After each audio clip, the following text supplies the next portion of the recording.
नमस्कार। स्वागत है आपका राजनीति के इस अखाड़े पर। मैं हूं अजय सेतिया। मित्रों, अरविंद केजरीवाल ने शायद ही किसी पार्टी का कोई नेता छोड़ा हो जिस पर उन्होंने भ्रष्टाचार का आरोप नहीं लगाया हो, और शायद ही ऐसा कोई नेता बचा हो जिससे कोर्ट में उन्होंने माफी नहीं मांगी हो। वह आज तक एक भी केस कोर्ट में नहीं जीते, यहां तक कि नरेंद्र मोदी की डिग्री मांगने वाला केस भी हार गए। हाई कोर्ट ने डिग्री का बिना वजह का बखेड़ा खड़ा करने वाले अरविंद केजरीवाल पर 25,000 रुपए का जुर्माना भी ठोक दिया है। अब इस पर आम आदमी पार्टी के सभी नेताओं ने कपड़े फाड़ने शुरू कर दिए। अरविंद केजरीवाल ने अपनी आदत के मुताबिक ट्वीट लिखकर हाई कोर्ट पर आपत्तिजनक टिप्पणी कर दी है। इस पर भी अब वह अदालत की मानहानि के केस में फंस सकते हैं। संजय सिंह ने बाकायदा प्रेस कॉन्फ्रेंस करके अदालत पर आरोप लगाया कि केजरीवाल तो केस में पार्टी ही नहीं थे। हाई कोर्ट ने उन पर जुर्माना कैसे कर दिया। अब आम आदमी इन नेताओं की बातों को सुनकर, और वह भी प्रेस कॉन्फ्रेंस में कही गई हो, तो विश्वास कर लेता है। और निश्चित रूप से गुजरात हाई कोर्ट के बारे में यह धारणा बनेगी कि उसने केजरीवाल के पार्टी ना होने के बावजूद उनको जुर्माना लगा दिया। केस तो गुजरात यूनिवर्सिटी ने किया था, केजरीवाल पार्टी ही नहीं थे। तो आम आदमी में यह धारणा बन जाती है कि संजय सिंह और केजरीवाल तो सही बोल रहे हैं। आम आदमी पार्टी का हर नेता जनता के सामने झूठ परोसने का आदी बन गया है। अभी हाल ही में अरविंद केजरीवाल ने दिल्ली विधानसभा में नरेंद्र मोदी को अनपढ़ कहा, और यह भी कहा कि देश का अब तक का सबसे कम पढ़ा लिखा प्रधानमंत्री है। आम आदमी पार्टी का हर छुट भैया नेता हर टीवी चैनल पर आजकल मोदी को अनपढ़ बताने में तुला हुआ है। लेकिन यह कहानी शुरू होती है 7 साल पहले, जब अरविंद केजरीवाल ने खुद मोदी की डिग्री को लेकर के आरटीआई लगाई थी। केंद्रीय सूचना आयोग ने दिल्ली यूनिवर्सिटी और गुजरात यूनिवर्सिटी को आदेश जारी करके मांगी गई जानकारी केजरीवाल को देने को कहा था, क्योंकि कहा यह गया है कि नरेंद्र मोदी ने बीए की डिग्री दिल्ली यूनिवर्सिटी से ली है और एमए की डिग्री गुजरात यूनिवर्सिटी से ली है। इसलिए केंद्रीय सूचना आयोग ने इन दोनों यूनिवर्सिटियों को कहा कि केजरीवाल को मांगी हुई जानकारी दे दी जाए। इसके जवाब में गुजरात यूनिवर्सिटी ने बताया था कि मोदी ने डिस्टेंस एजुकेशन से एमए की डिग्री ली है। यह ऑन रिकॉर्ड गुजरात यूनिवर्सिटी ने बता दिया। इसी तरह दिल्ली यूनिवर्सिटी ने भी बता दिया। इस पर केजरीवाल ने डिग्री की कॉपी मांगी। अब कोई यूनिवर्सिटी किसी को भी किसी की डिग्री की कॉपी नहीं देती है, यह नियम है। तब यह पूरा विवाद खड़ा हुआ था, जिस पर गुजरात यूनिवर्सिटी ने केंद्रीय सूचना आयोग के फैसले को हाई कोर्ट में चुनौती दी थी। अब ये केजरीवाल कहते हैं कि ये तो पार्टी ही नहीं है। जिम्मेदार संवैधानिक पदों पर बैठे मुख्यमंत्री केजरीवाल और सांसद संजय सिंह खुलेआम झूठ बोल रहे हैं कि केजरीवाल तो केस में पार्टी ही नहीं। उस पर जुर्माना क्यों लगाया गया? डिग्री की कॉपी किसने मांगी थी? केजरीवाल ने नहीं मांगी थी क्या? तो अंततः तो पार्टी वही है, भले ही हाई कोर्ट में पेश नहीं हुए। हालांकि यह मामला अब यहीं खत्म होने वाला नहीं है। मोदी की बीए की डिग्री को लेकर भी दिल्ली हाई कोर्ट में एक मामला लंबित है। 3 मई को उस पर भी सुनवाई होने वाली है।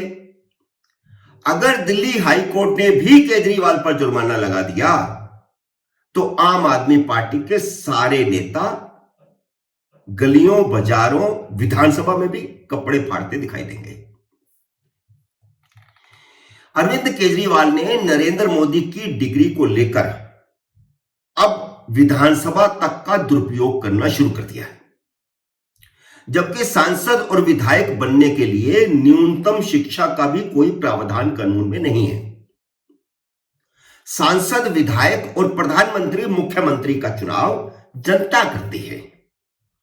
जनता सांसद चुनती है, विधायक चुनती है, वे प्रधानमंत्री और मुख्यमंत्री चुनते हैं। कोई यूनिवर्सिटी किसी को मुख्यमंत्री नहीं बनाती, कोई यूनिवर्सिटी किसी को प्रधानमंत्री नहीं बनाती। खुद को ज्यादा पढ़ा लिखा बताने वाले केजरीवाल बताएं कि जिन अन्ना हजारे के कंधों पर सवार होकर के वे मुख्यमंत्री बन बैठे हैं, वह अन्ना हजारे कितना पढ़े लिखे हैं? वह सिर्फ 6ठी क्लास पास है। इंदिरा गांधी देश की प्रधानमंत्री सिर्फ 12वीं पास थी,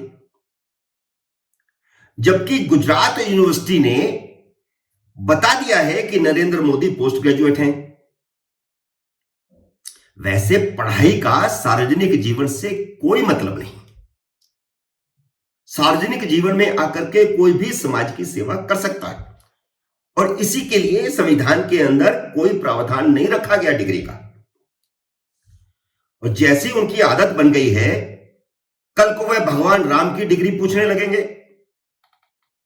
कांग्रेस ने तो कोर्ट में कह ही दिया था कि भगवान राम के पैदा होने का कोई सबूत नहीं है, और उन्हीं के पद चिन्हों पर तो ये चल रहे हैं।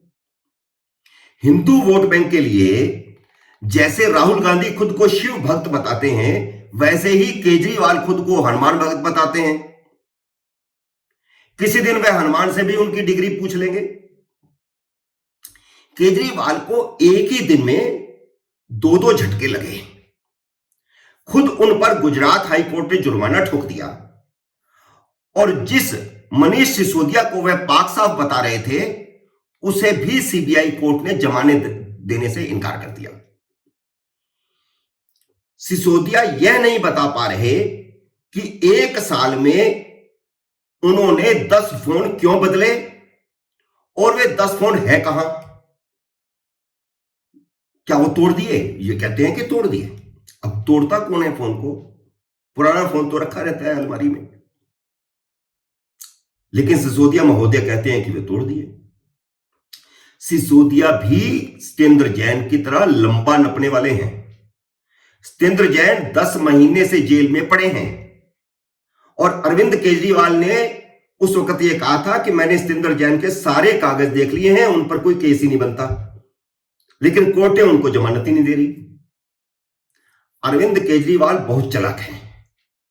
उन्होंने खुद कोई मंत्रालय अपने पास नहीं रखा, क्योंकि अगर वह खुद कोई मंत्रालय लेते तो भ्रष्टाचार में खुद फंसते, क्योंकि भ्रष्टाचार तो आम आदमी पार्टी की सरकारों की रग रग में है। वह खुद को सुरक्षित करके चलते हैं। वह बस झूठे आरोप लगाते हैं, और फिर जब कोर्ट में फंसते हैं तो माफी मांग लेते हैं। अब जरा राहुल गांधी की बात भी थोड़ी कर लेते हैं। राहुल गांधी ने भी झूठे आरोप लगाना शायद अरविंद केजरीवाल से सीखा है, लेकिन राहुल गांधी की गलती यह है कि उन्होंने केजरीवाल से आरोप लगाना तो सीख लिया, माफी मांगना नहीं सीखा। खुद को गांधी और माफी मांगने वालों को वीर सावरकर कहने वाले राहुल गांधी ने अब वीर सावरकर पर ट्विटर में की गई अपनी पुरानी सारी टिप्पणियों को हटा लिया है। 2 दिन पहले तक खुद को गांधी और गांधी जैसा शेर बताने वाले राहुल गांधी को जैसे ही उद्धव ठाकरे और शरद पवार ने आंख दिखाई, वह एक ही दिन में गीदड़ बन गए। और उस आल पार्टी मीटिंग में केजरीवाल का नुमाइंदा संजय सिंह भी मौजूद था, जिसमें राहुल गांधी को सभी ने कहा कि वह वीर सावरकर पर बोलना बंद करें। अरविंद केजरीवाल आज तक मानहानि का एक भी केस नहीं जीते। यही हाल राहुल गांधी का होने वाला है। मानहानि के एक केस में वह सजा याफ्ता हो चुके हैं। अभी उन पर कम से कम 10 केस और चल रहे हैं। एक केस तो सुशील मोदी का बिहार में चल रहा है, जिसकी सुनवाई करीब करीब पूरी हो चुकी है, फैसला आना बाकी है। दो और केस, बड़े केस नए होने वाले हैं। दोनों केस मोती चोर वाले केसों से ज्यादा मजबूत होंगे। एक केस वीर सावरकर का पोता रणजीत सावरकर दाखिल कर रहा है, तो दूसरा केस ललित मोदी लंदन में दाखिल कर रहे हैं। ललित मोदी लंदन में केस दाखिल कर रहे हैं, तो इसका वैसे राहुल गांधी की सेहत पर कोई फर्क नहीं पड़ता। केस सूरत में हो, पटना में हो या लंदन में हो, विदेश उनके लिए अपना ही देश है। अमेरिका और जर्मनी ने उन्हें अपना लाडला बता ही दिया है। लेकिन ललित मोदी का केस बहुत मजबूत होने वाला है, क्योंकि जिस बयान पर राहुल गांधी को 2 साल की सजा हुई है, उसी बयान में राहुल गांधी ने बाकायदा उनका नाम लिया था।